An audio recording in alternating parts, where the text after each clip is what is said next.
সুপ্রিয় দর্শক শ্রোতা, আসসালামু আলাইকুম। দেশ এবং প্রবাস থেকে এই মুহূর্তে যারা আমার এই প্রতিবেদনটি দেখছেন, আমার বাংলার কৃষি পেজের পক্ষ থেকে এবং বাংলার কৃষি টিভি ইউটিউবি পক্ষ থেকে আপনাকে জানাই আন্তরিক শুভেচ্ছা এবং অভিনন্দন।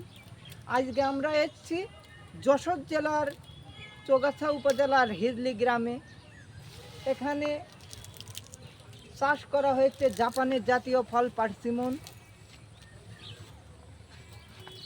এই গ্রামেরই একজন কৃষক জুলফিকার আলী চাচা, তিনি এখানে চাষ করেছেন জাপানের জাতীয় ফল পার্সিমন। এই পার্সিমন সম্পর্কে যদি দুই একটা কথা আপনাদের মধ্যে বলতে হয়, এটা হলো নাগিসেকি যে জাপানের জাতীয় শহর আছে, এই শহরে যুদ্ধবিস্ত হওয়ার সময় প্রাণের সঞ্চয় হয়ে বিরানভূমিতে পরিণত হয়। এই গাছটি টিকে থাকে, জাপানিদের কাছে একটি শক্তির প্রতীক হিসেবে স্বীকৃতি পায়। তাকে এই জাপানের জাতীয় ফল হিসেবে তাদেরকে স্বীকৃতি পায়। এজন্য এই বাংলাদেশের মাটিতে জাপানের জাতীয় ফল পার্সিমন লাগানো হয়েছে। হিজলি গ্রামে জুলফিকার চাষা করেছে। আবহাওয়ার সাথে কেমন হলো, মিষ্টি হলো কি, রসালো হলো কি, সুমধুর হলো কি, এখানে করে তিনি লাভবান হচ্ছে কি, আজকে তার মুখ থেকে শুনবো। যদি আপনাদের একটু ঘুরে ফিরে দেখায়।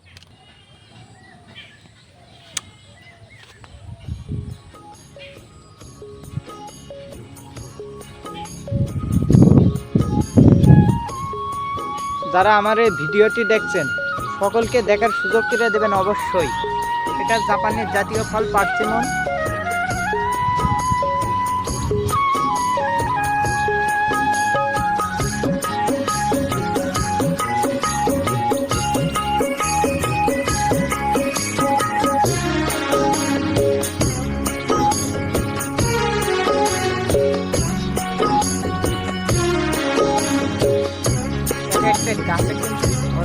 দেখেন, যদি আপনাদের একটু গুনিয়ে দেখায়, 1 2 3 4 5 6 7 8 9 10 11 12 13 14 15 16 17, কমপক্ষে এই গাছে 100 খানা ফল এসেছে।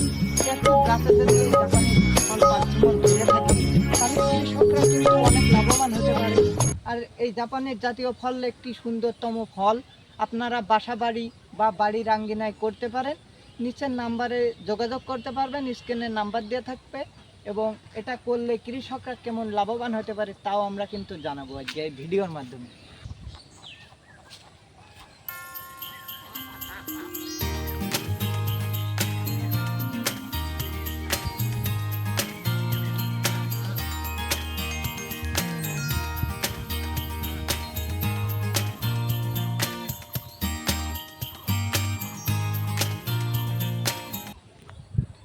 চাচা, আসসালাম, কেমন আছেন?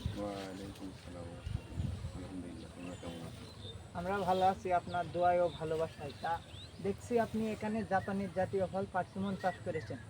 এটা আপনি আপনি এখানে দেখছি বিভিন্ন ধরনের ফল ফুলে লাগাচ্ছেন। তা আপনার মাথায় এই জাপানের জাতীয় ফল পার্সিমন চাষ কিভাবে আসলো, যদি দর্শকদের দেশে একটু বলতেন। সেটা তো সারা জীবনই তো এইসব নিয়ে কাজ করি। সেই 95-96 সাল থেকে বিভিন্ন নতুন নতুন ফল নিয়ে কাজ করি। সেই ধারাবাহিকতায় এইটাই আসছে, এখনো আরও কত কিছু আসছে সামনে। শুধু পার্সিমনের শেষ না তো, পার্সিমনের আরও নতুন জাত আসছে, বিভিন্ন ধরনের আরও নতুন নতুন ফল আসছে সামনে। এখানেই শেষ না, যারা ফল চাষি তাদের জন্য সামনে আরও অনেক সুখবর আছে, পাওয়া যাবে আস্তে আস্তে শিখুন। তা আপনি এই জাপানের জাতীয় ফল পার্সিমন চাষ করেছেন, তাই এটা মানুষ যে আপনার এখানে আসে বা দেখে, এটা কি মনে করছে? তারা কি এখান থেকে নিয়ে যাচ্ছে? আর আপনি এই দেখছি ভালোই বড় হয়েছে ওই গাছটা মেলায়। শুনছি, আমরা বিভিন্ন ভিডিও দেখেছি আপনি আগের বার মেলা ধরছিল। তা আপনি এখানে চারা বা ফল কত টাকা বিক্রয় করছেন, যদি দর্শকদের দেখে একটু বলতেন। ফল বিক্রি করিনি এখনো, ফল বিক্রি করা এখনো অনেক সময় লাগবে, যেহেতু যাই কয়টা ফলে দর্শনার্থীরা একটাও ভাগে পড়বে না। জি। গত বছরও প্রচুর পরিমাণ ফল আসছিল, দর্শনার্থীরা সব পেয়েছে, যে পর্যন্ত পেয়েছে, অনেকেই পায়নি শেষে আর। এবছরও যারা প্রথম দিকে আসবে তারা পাবে, তারপরে যারা শেষে আসবে আর পাবে না। ফল অনেক দামি, তবে বিক্রি করতে এখন অনেক সময় লাগবে। চারা বিক্রি করি, লোকে সবাই এখন যাই আগ্রহের সাথে চারা নিয়ে লাগাচ্ছে। এভাবে যদি সবাই লাগাতে থাকে তাহলে এক সময় আমাদের দেশে এই পার্সিমনটা জনপ্রিয় হয়ে যাবে। এই পার্সিমন যদি মানুষ চাষ করে তা আপনার মতে কেমন হবে, যদি দর্শকদের উদ্দেশ্যে একটু বলতেন। যদি চাষ করে খুব লাভবান হবে, খুব লাভবান হবে। একটা দামি ফসল হয়তো, এবং এটা সহজ একটা চাষ। সহজ একটা চাষ। তা আপনি এখানে চারাটি কত টাকা দরে বিক্রয় করছেন, যদি দর্শকদের উদ্দেশ্যে বলতেন। বিভিন্ন দামে বিক্রি করা হয়, তবে দুই একটা নিলি 2500 টাকা নেই। সেটা কুরিয়ার সার্ভিস খরচ সহ। বেশি যদি কেউ নেয় বাগান করে তাহলে তারা আলোচনা করে নিতে পারে। জি, আলোচনা করি। তাই খেতে কেমন, যদি দর্শকদের উদ্দেশ্যে একটু বলতেন। পাকা ফল খুব সুস্বাদু মিষ্টি, খুব সুস্বাদু। এটা এবং নাকি, এর আরো আপডেট জাত। এটা নাকি একটু আয়রন জাতীয়। হ্যাঁ, এটা প্রচুর পরিমাণ আয়রন, তবে এর আমার কাছে আরো ভালো ভালো জাত আসছে। আবার সেগুলো শুনছি, যখন হবে সেগুলো আরো স্বাদের হবে। আবার শুনছি এগুলো নাকি হালকা ওষুধি গুণ সম্পন্ন। তো ঔষধি গুণ সম্পন্ন একটা ফল, এটা যে প্রচুর পরিমাণ আয়রন আছে, যার কারণে এটা অ্যানিমিয়া রোগের একটা ভালো, অ্যানিমিয়া। রক্ত স্বল্পতা থেকে জি। ভালো। তা আপনি এই যে ইতিমধ্যে আমার এখানে যারা অনেক লোক আসে তারা ওই যে কাঁচা ফলও খেয়ে নেয়। কাঁচা ফলও খেয়ে নেয়। কাঁচা ফলও খায় তারা, ওই যে যাদের রক্তের সমস্যা আছে ওয়াল দিয়ে খেয়ে নেয়। কষ্ট লাগে, কষ্ট লাগলে ওষুধ হিসেবে খেয়ে নেয়। তাহলে আমরা কি একটু দেখতে পারি একটা? তা তোমরা যদি দেখো তাহলে এটা দেখো, দেখবো তাহলে। দেখো, তবে আপনি কষ্ট লাগবে আপনি না। নিজে হাতেই দেন। আপনি এখন নিজে খালি হাতেই কষ্ট দেন। লাগবে না, তার মধ্যে যদি দেখতে চাও এটা দেখে আপনি নিজে হাতেই আমাদের একটু দেখান। ফল কেটে খেয়ে দেখো। এখন খালি স্বাদ আসেনি তো, জি, এখন খালি কষ। আপনি একটু দেখান। আর জি, আপনি। পাকার সময়তে আসবো তখন খাওয়া জি, যাবে, তা সমস্যা নেই। ঠিক আছে। যারা আসতে তাও চায় আপনি একটু আমাদের দেখান কেমন লাগে একটু। ফলটা ভিতরে তো ওই দেখো জি। অনেক সুন্দর। জি, অনেক সুন্দর দেখছি। এখানে এটা কস এখনো জাতীয় পাকেনি, আছে। একটু কষ আছে, মানে আয়রন আছে, এই কারণে খেয়ে দেখে জি। করে রাখো। জি, তাও একটু দেখি। আমিও তো খাই কষ হলিও, না, স্বাদ আছে, তাও কস হলেও স্বাদ আছে। কষের সাথে একটা স্বাদ আছে। অত্যন্ত স্বাদ। যেটা কষ আছে যে আয়রন গুলো, ওটা পাকার পরেও কিছুটা থাকে, তবে অত্যন্ত পেকে গেলে তখন খুব মিষ্টি হবে, তখন আর বোঝা যায় না। খুব সুন্দর লাগছে ফলটা। তা আপনি এই নার্সারিতে, তবে একটা জিনিস হচ্ছে কি, আমাদের আবহাওয়া থেকে থেকে কিছুটা আমাদের আমরা যে স্বাদ পছন্দ করি সেই দিকে যাচ্ছে। আবহাওয়ার সাথে মেসে গতবারে উঠাচ্ছে। এরকম তো খাওয়া যেত না মোটে। জি, এবার অনেকটা স্বাদ আসলে গেছে, এটা তো আমি তো বুঝতে পারছি একটু স্বাদ দিয়েছে। জি। গতবারে এরকম ফল চাবানো দিত না।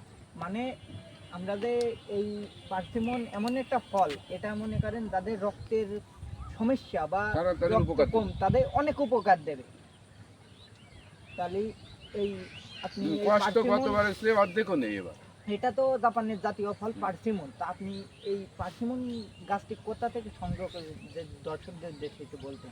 আমি এটা ইউটিউবে বিভিন্ন জায়গায় দেখে দেখে নাটক থেকে, মডার্ন নাটক। হর্টিকালচার থেকে সংগ্রহ করা কয়েকটা জাত সংগ্রহ করেছিলাম, তো এটাই আমাদের সবচেয়ে ভালো হয়েছে। তো আমি এটা কষ কষ বলি বলে একটু পিছিয়ে গিয়েছি। জি, আসলে কষ হলেও গতবার এই ফলে যা কষ ছিল তার থেকে বছর অনেক কমে গেছে। আমার মনে হয় আমাদের আবহাওয়া এটা থেকে থেকে এটা সেই পরিমাণ কষ থাকবে না। জি, তাই তো কারণ এই বোঝা কাঁচা যাচ্ছে, ফল এর কারণ আগে চাবানো যেত না, অনেক কিন্তু সুন্দর আজকে তো লাগছে। স্বাদ দিয়ে দেখছি আছে কাঁচা ফলে। অত্যন্ত সুস্বাদু। এটা স্বাদ আর বাড়বে আশা করি। জি, গত বছর তো একটু পাকা ফলও এত স্বাদ ছিল না, মানে কষ্ট ছিল আরো জি, বেশি।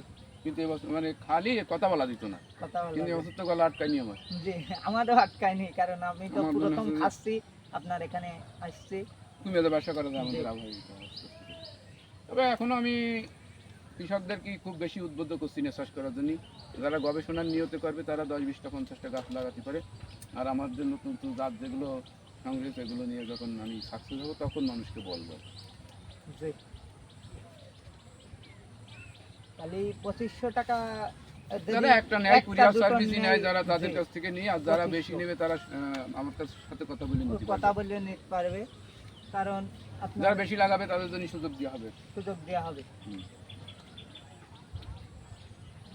তাহলে ভালো থাকেন, আমরা একটু ঘুরে ফিরে দেখি। তবে